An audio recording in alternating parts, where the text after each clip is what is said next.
Moving on, సొంత నాయకులే తనను వెన్నుపోటు పొడిచారని ఎమ్మెల్యే రాజా సింగ్ ఆరోపించారు. వెనుక నుంచి దాడి చేసిన నాయకులు చాలా మంది ఉన్నారని చెప్పారు. ప్రజలను కూడా పొడిచేస్తారని కీలక వ్యాఖ్యలు చేశారు రాజా సింగ్. अफजल खान हमें तो अपनों ने लूटा, गैरों में कहां दम था, मेरी किस्ती डूबी वहां जहां पानी कम था. ఆ సమయంలో కూడా ఇప్పుడున్న మన హిందూ కొంతమంది ఉన్నారు. సేమ్ అఫ్జల్ ఖాన్ లాగా వెనుక నుంచి పూడ్చే అట్లాంటి మన హిందువులు కూడా ఉన్నారు.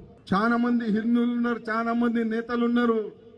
నువ్వు ముందుకెళ్ళంటారు, వెనుక నుంచి పక్కమని పుడిచేస్తారు. నాకు కూడా పుడిచినారు. హమేతో గోమాత రక్షణ గురించి ప్రతి ఒక్క హిందూ పని చేయాలని రాజా సింగ్ పిలుపునిచ్చారు. హిందూ బంధువుల్లారా, యువకుల్లారా రాజకీయాల్లోకి రావద్దు అంటూ ఆయన సూచించారు. ఛత్రపతి శివాజీ మహారాజు 12 ఏళ్ల వయసులోనే గోరక్షణ చేశారని గుర్తు చేశారు. గోమాత రక్షణ గురించి ప్రతి ఒక్క హిందూ పని చేయాలని ప్రతి ఒక్క హిందూకి నా ఒక్క నివేదిక. కేసులకి భయపడకండి. 180 కేసులు తెలంగాణలోనే ఉండి నా పైన. రాజకీయం గురించి కేసులు కాలేదు, కానీ ధర్మ సేవకు గురించి, అంటే ధర్మ ప్రచారం గురించి, గౌ రక్షణ గురించి మా బామ్మర్దులు నా పైన కేసుల పైన కేసులు పెట్టినారు.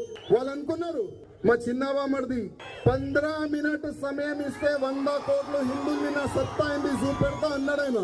డేట్ చెప్పు, సమయం చెప్పు, నీకు మేము 15 మినిట్ కాదు 15 గంటలు ఇస్తాం.